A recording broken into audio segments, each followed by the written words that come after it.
Welcome back, friends. Welcome back to the Corbett Report. I am James Corbett of CorbettReport.com. It is December of 2021, and you are watching Questions for Corbett, episode 82. Let's get straight into it. This week's question comes from Dan via email. Dan writes, "What's the purpose behind this excessive push towards gender fluidity? Among the plethora of stories out there pushing this agenda, I recently saw that the UK is encouraging little boys to wear dresses to school, and that Sweden may allow 12-year-old children to change their genders. In your opinion, what is the purpose behind this?" Okay, thank you for the question, Dan. I do not know about those specific stories that you're referencing there, and there were no links included with the email, but I think we all know where this question is coming from and broadly what it's speaking about. And the movement, the liberation movement of gender fluidity and 87 genders and all of that has suddenly come to the forefront of the social justice movement over the course of the past decade, and specifically a whole trend started to appear on my radar in 2014. I remember the Conchita Wurst entry at Eurovision that year, and the types of ways that was portrayed in the media, and if you laugh at this, if you find this uncomfortable, then you're a bigot, and all of that. And I think we all know where this has come and played out in the previous several years. The rise of Jordan Peterson and everything, all of that kind of brouhaha, the cultural brouhaha. And I don't know about other people's perception about this topic and the way that it has been thrust into center stage of public attention for over the last several years. But it has always struck me as a particularly synthetic movement. I fail to recall growing up all of that talk about, let's repress these transsexuals and all of the millions of people who are rising up and trying, and the big protests that were happening and the movements and the marches and back and forth. I don't recall any of that. I just recall this suddenly being thrust into our attention via the media, and suddenly, the issue of transgender bathrooms becoming the key of political discourse in the United States. I imagine a lot of Western developed nations. I'm in Japan, so it is a different cultural milieu here, and I really have not spent a lot of time on this subject, specifically because I don't feel that I have the kind of handle on it that I suppose people in a lot of Western nations would have, having been steeped in this in their cultural context over the last several years. This isn't a burning, pressing issue that's being thrust into everyone's face via the media in Japan on a daily basis. So I think I have a very different perspective on it than a lot of people might in my audience. But having said that, it, as I say, has always felt like a forced, synthetic movement that undoubtedly has some genuine adherents and some people who have been convinced to be adherents because they are good-thinking, left, liberal, progressives, whatever, this is what we're doing this week, okay. I think it has been ginned into some sort of movement, but it always seemed synthetic at first. And me being me, I always think, well, where did this come from? What is the deeper part of this agenda? And I think that's what the question that Dan is driving at. And it wasn't until some years after this really started to come to the forefront of the cultural conversation that I realized, I think I do know where this is coming from and what it's really driving at. And people in my audience who've been paying attention over the last decade and a half will probably know as well, because you'll recall way back when, in some of my early coverage of Ray Kurzweil, we all know Raymond Kurzweil, right? The tech guru, inventor who was coming out with all the nifty technologies and saying, oh, by the way, the technological singularity is going to hit in 2029 and we're all going to be overtaken by robots and all of that. You know that Ray Kurzweil. The singularity is near Ray Kurzweil, right? Or is that Ramona? You brought up virtual reality. With that in mind, who is Ramona? Well, this is a project that started a number of years ago. She's a female. She's my female alter ego, and I wanted to demonstrate at this conference called TED, Technology, Entertainment, Design, at the 2001 TED conference, a feature of virtual reality that you can be someone else. Because I mentioned that, you and I could go into a virtual reality environment and take a walk on a virtual Cancun beach in virtual reality environments. And we'll have virtual bodies in these virtual reality environments, particularly when it's through the nervous system. When we have nanobots in our brains that can shut down the signals coming from our real senses, replace them with the signals that your brain would be receiving if you were in the virtual environment, then it'll feel like you're in that virtual environment. And design of new virtual environments will be a new art form. And as I go to move my hand, it'll move my virtual hand. And so I can be an actor in this virtual environment. And we can shake hands, and we give each other a hug, or we can run on the beach or sit down at a desk and have experiences in these virtual reality environments. But your body doesn't have to be the same body that you have in real reality. A couple could become each other, for example. And so I wanted to demonstrate how you could do that. So I had magnetic sensors in my clothing. As I moved, a life-size, realistic, real-time animation, pretty photorealistic, of Ramona moved exactly the way I did. My voice was changed into her voice using some other computer technology, and that drove her lips. And so it looked like she was giving the presentation, but I was actually being transformed into her. And the audience could see me and her. And actually, we have a demonstration to show the folks at home. But well, in virtual reality, you can be who you want to be, and you can be where you want to be and with whom you want to be, and you can even have been who you want to have been. Well, my childhood was kind of tough, although I didn't really think about that at the time. You know, you don't really have much to compare to, but my pa, he was always trying hard, but he never did seem to be able to hold on to a job. Well, I haven't written that many songs, but I try to express what's most deeply on my mind. In virtual reality, you can be someone else. You don't have to be the same boring person all the time. I mean, you all have these personalities inside you that don't quite fit with your bodies in real reality. So basically, most people just, kill them all off. Some people don't actually keep any of their personalities, which reminds me of some of my old boyfriends, but that's another story. If you find that at all strange, that just shows what a bigot you are, right?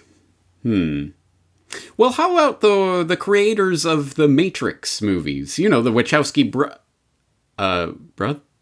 brothers? No, I'm sorry. Oh, I mean the Wachowski sisters.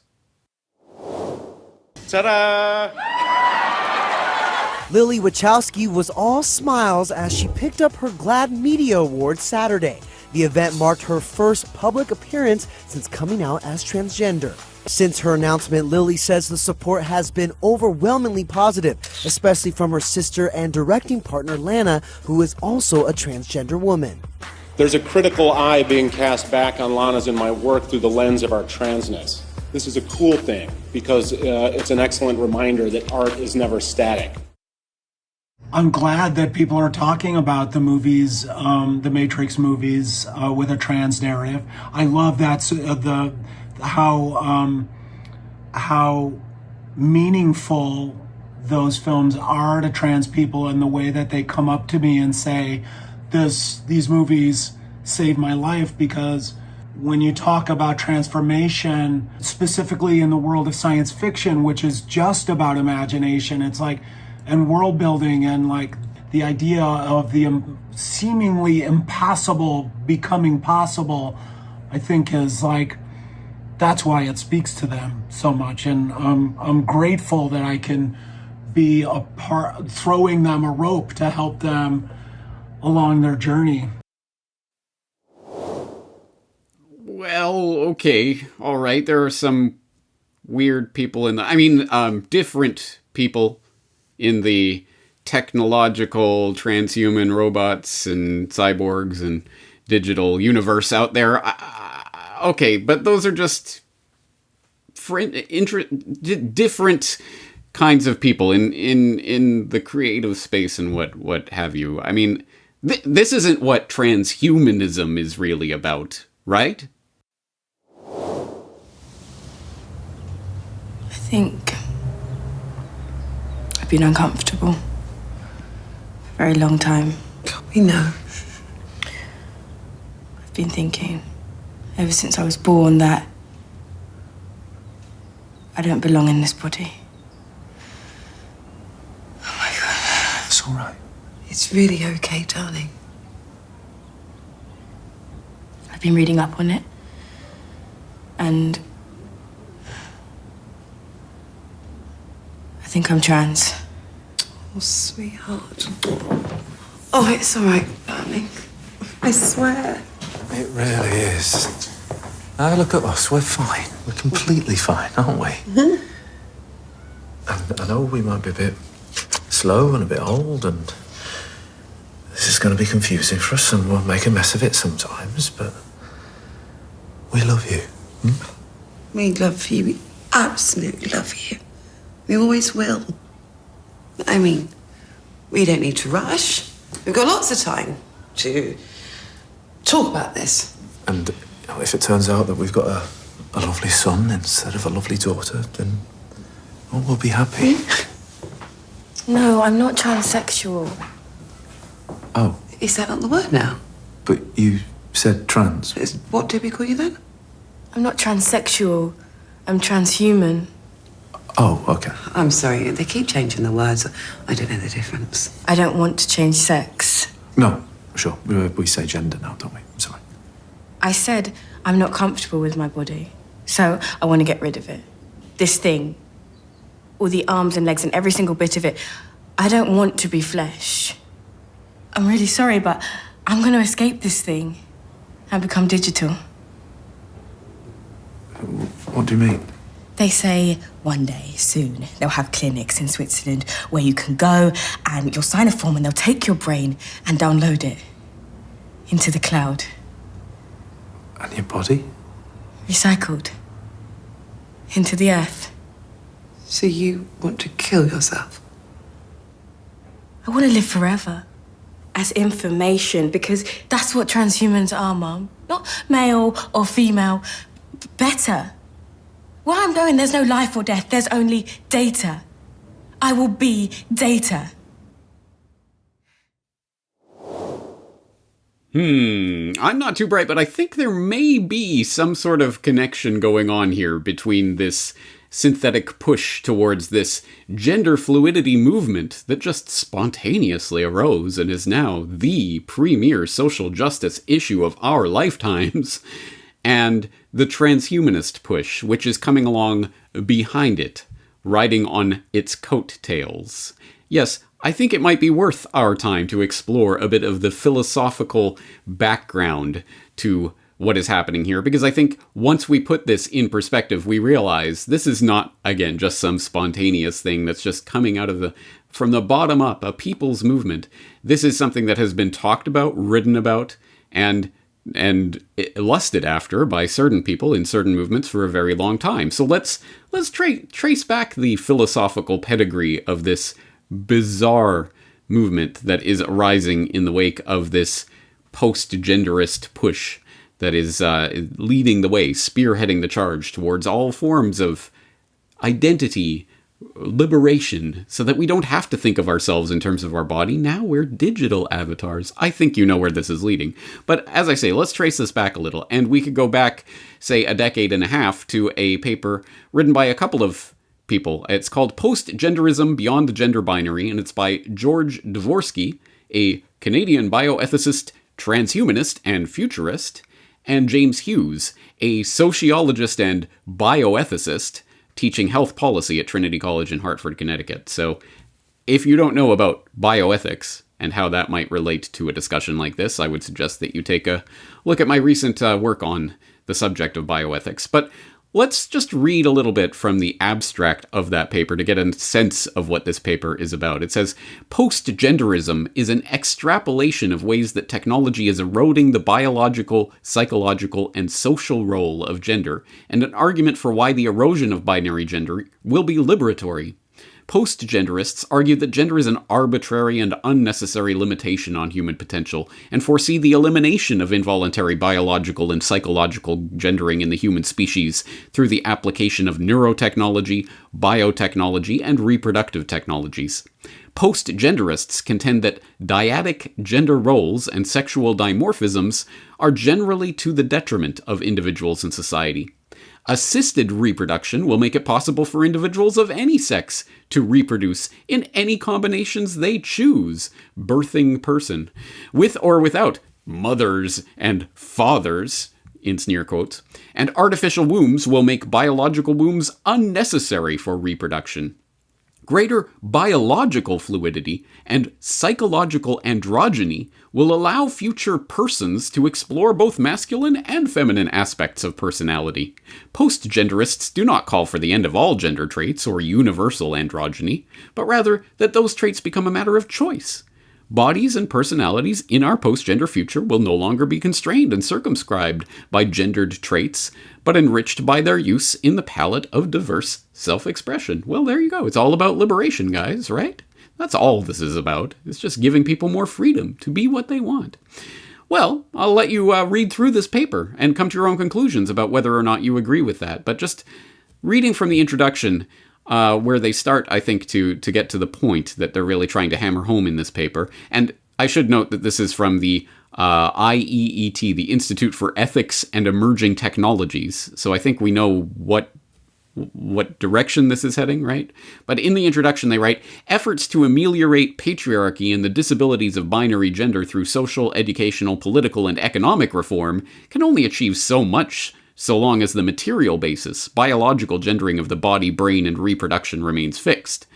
Postgenderism confronts the limits of a social constructionist account of gender and sexuality and proposes that the transcending of gender by social and political means is now being complemented and completed by technological means. And I won't read through this entire paper for you. I suggest you do actually go and read through it if you want to know this argument in greater depth. But to get a sense of it, of course, they go in part 2 of this paper to cultural antecedents and postgender theory and talk about some of the philosophical progenitors of these ideas. And then they arrive at part 3 of this paper, Technologies Enabling Post-Gender Society, which talks about 3.1, transcending gendered social roles and reproduction, which leads to industrial machinery and service and intellectual labor, and then beyond heterosexual monogamy. Yes, let's go beyond that, folks. 3.2, contraception, abortion, assisted reproduction, and artificial wombs. Yes, ectogenesis for everyone. Every man his own mother. 3.3, transcending the gendered body and brain, talking about sex reassignment and designer genitals, before we arrive at 3.3.2, virtual bodies. Of course, another technology eroding the gender binary is online sex/gender fluidity, the virtualization of sex, which began with the first cave wall paintings, has been rapid, from widespread access to and use of porn, phone sex, video interactive sex, sex in virtual worlds, to the eventual perfection of teledildonics, the use of bodysuits and tactile equipment controlled from afar. Electronically mediated sex and porn are safer, no diseases or pregnancy, easier, lengthy courtship and foreplay are unnecessary, more convenient, available anytime you are, and more likely to be exactly what the individual wants. Your partners can be anyone or anything you desire without any physical defects. Ugh, icky humans with their biological needs and just gross. Just make it all virtual, guys. Just live in this.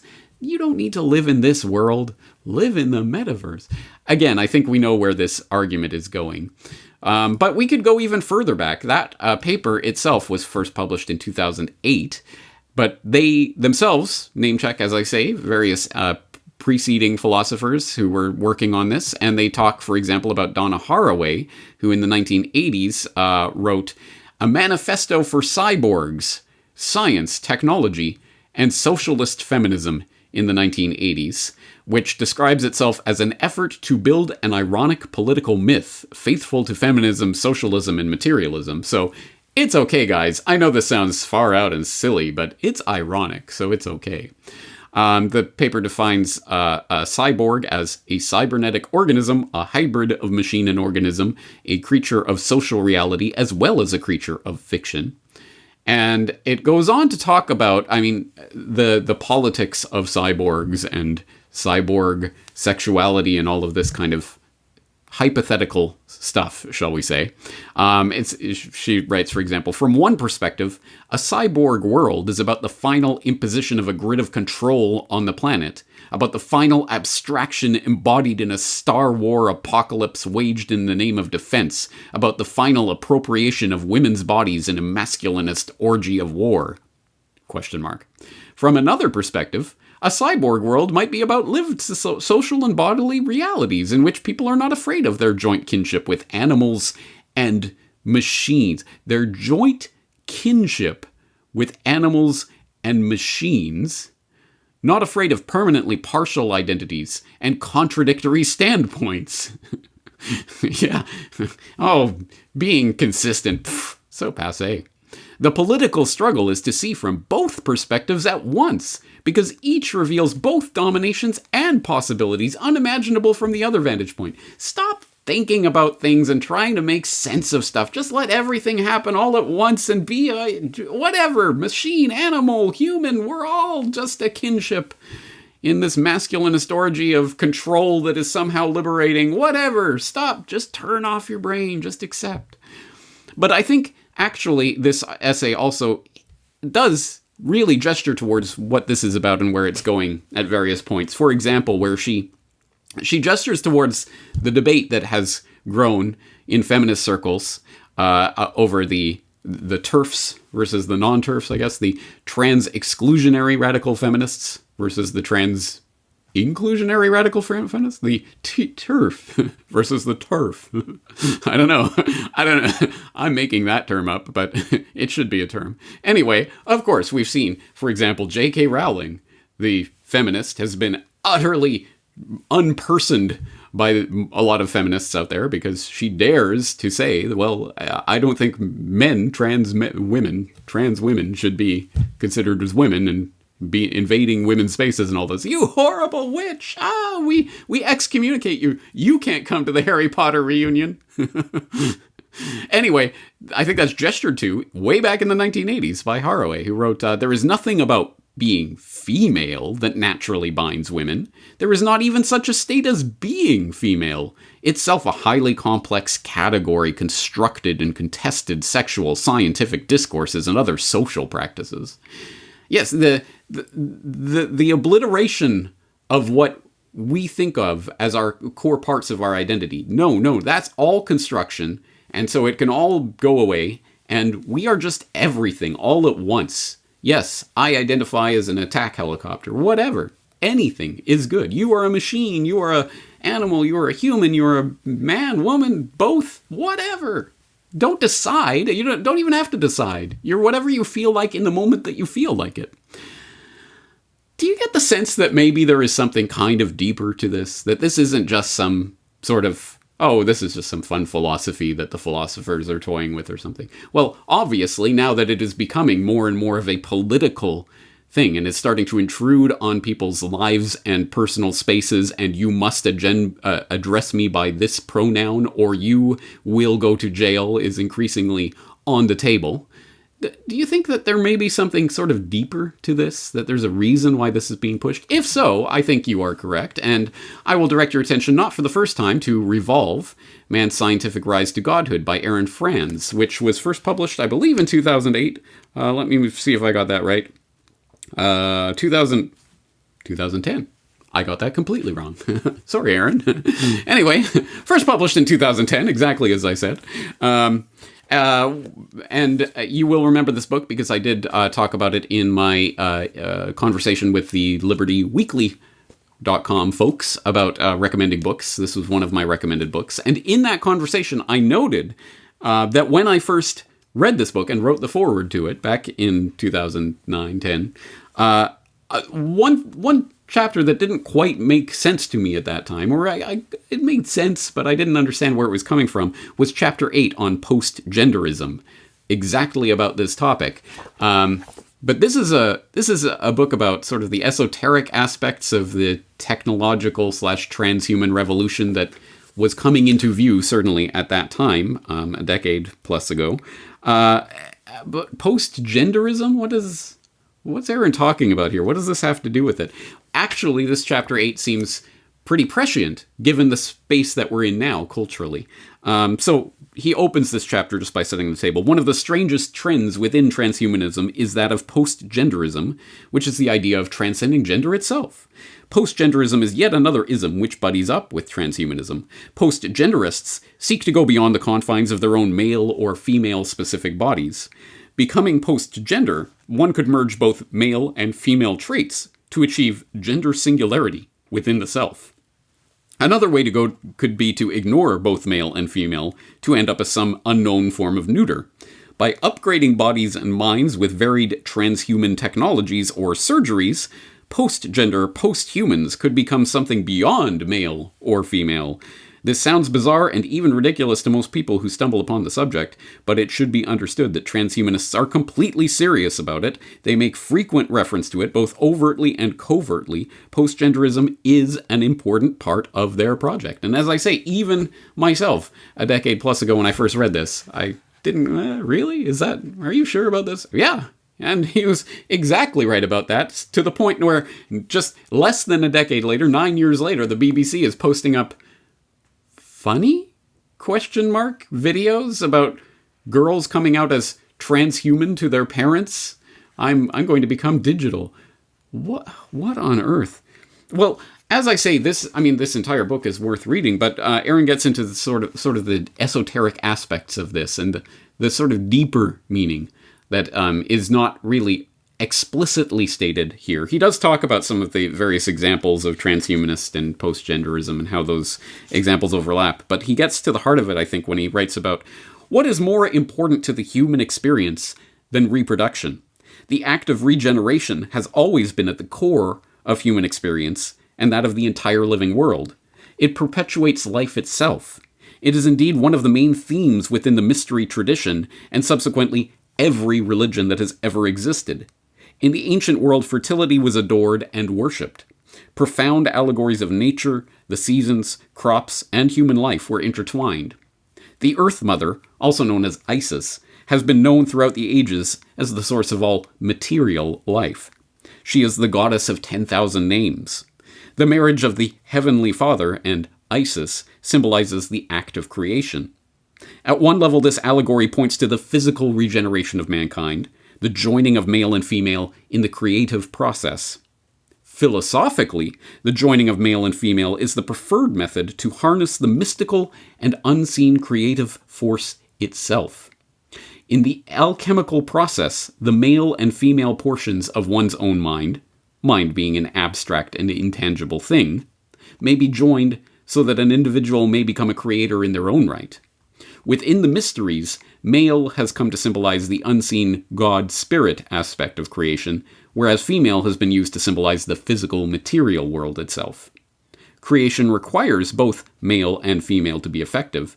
However, if this duality could somehow be reduced to a singularity, then it would be more immaculate.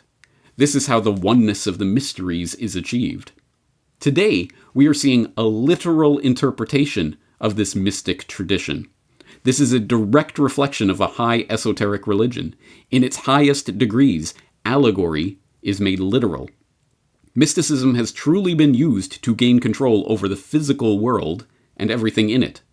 Understand this, and you will better understand what the transhuman agenda is all about, and from where its ideas have generated. We are hearing transhumanists boast about the upcoming creation of gods. These gods will have both male and female aspects perfected within a single form.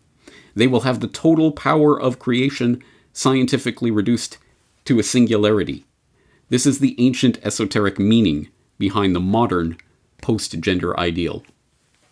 Again, I highly recommend this book, and I think that was particularly foresightful, shall we say, of Aaron France to be writing that back over a decade ago, before any of this was mainstream stuff that you could read about. That now, yes, there are literal religions forming that are going to worship the AI godhead, and there are people in Japan praying to robotic Buddhist monks and other such things. Just craziness is actually happening, and it is coming from a very specific space, a specific philosophical outlook on life. Well, interesting that you would even bring up that word, life. What does life even mean in this context? Remember, everything is, gender is fluid, sexuality is fluid, your identity is fluid, humans, animals, machines, it's all the same, because what is life? Anyway, if you think I am going overboard with this is not coming from me, this is coming from Policy Horizons Canada. Oh yes, remember that interesting document that we were talking about earlier this year, Exploring Biodigital Convergence? And remember when I was talking and going through that document with you, and we talked about vitalism when that came up in the document and what that revealed about this agenda? And then it talks about the conceptual convergence of biological and digital systems, which is an extremely important part of this, and in fact perhaps gives the game away. A third form of biodigital convergence involves a shift in perspective that could reshape our framing and approach to biological and digital realms, facilitating the blending of the two. And then it goes on to say, as we continue to better understand and control the mechanisms that underlie biology, we could see a shift away from vitalism, the idea that living and non-living organisms are fundamentally different because they are thought to be governed by different principles. And yes, you can read more about vitalism.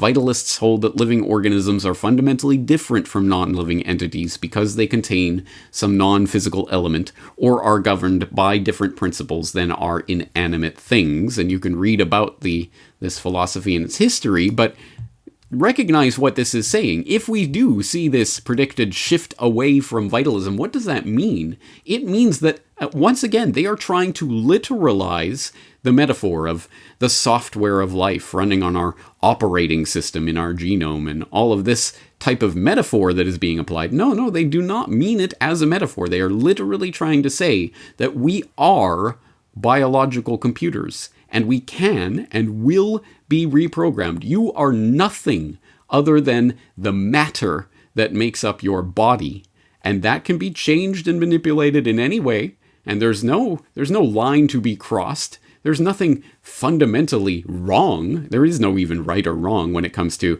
say, creating these weird chimera species, half pig, half human, whatever. Nothing. There is no line whatsoever. You are simply a collection of matter that can be manipulated. You are a biological robot. Well, why not just make you into a real robot or cyborg of some kind, at least as a medium step towards that future? Again, it's all embodied right here. The shift away from vitalism is exactly the underlying pinning ideology of this. So it's the anti-vitalism that is at the heart of transhumanism or biodigital convergence or whatever label you want to put on this. All right, I will of course direct your attention to the show notes where you can find the link, if you need it, to that full episode on Your Guide to the Great Convergence, where there are a lot of points that I think are highly relevant to what we're discussing today and what I imagine we will be discussing in the coming years as this issue, which maybe even today still sounds a bit out there and, oh, that's outlandish. Yeah, I get that transsexuality is a thing these days, but transhumanism, that still seems out there. That's sci-fi stuff. Well, let's return to this discussion in a decade and see if you're still saying the same thing.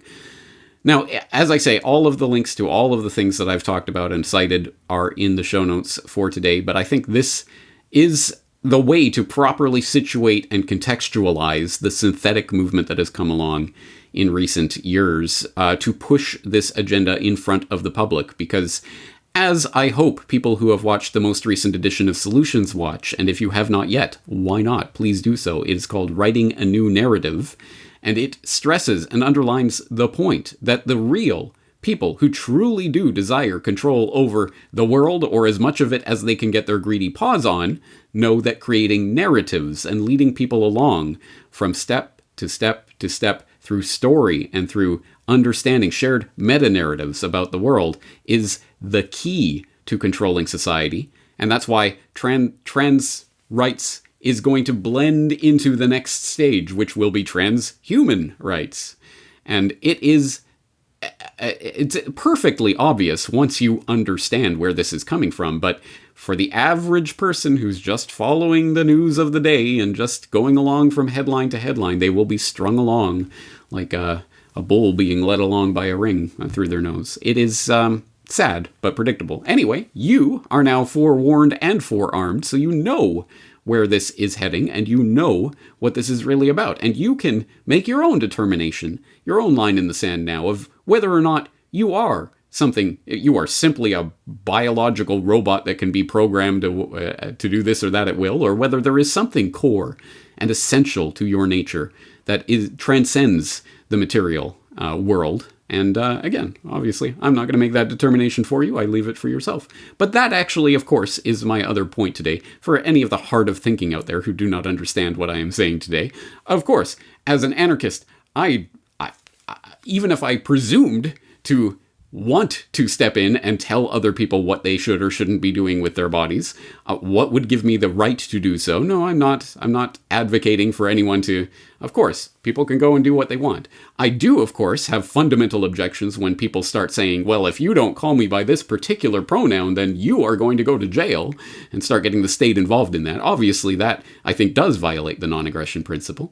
But, well, let people do what they're going to do. But I think it certainly behooves us to understand the actual philosophical and mystical traditions that are being built on and being shoved down the public's throat. And if we do not understand and see that narrative, that meta-narrative that's being constructed right now for what it is, we might be led along into things that we do not genuinely want, and might end up in a place that we do not want. The system of total control that Donna Haraway gestures towards and then kind of dismisses in her essay. Anyway, I'll leave that question there. And Dan, I have no idea if you were expecting that answer, but this is the Corbett Report. We don't just go deep, we go levels deep. So there's a lot to explore in this issue. It touches on so much just fundamental, important issues that are going to become more and more important as Klaus Schwab and his minions like to tell us. The digital world is becoming as important, maybe more important than the real world, the icky real world with biological entities. Ugh. Let's go into the metaverse.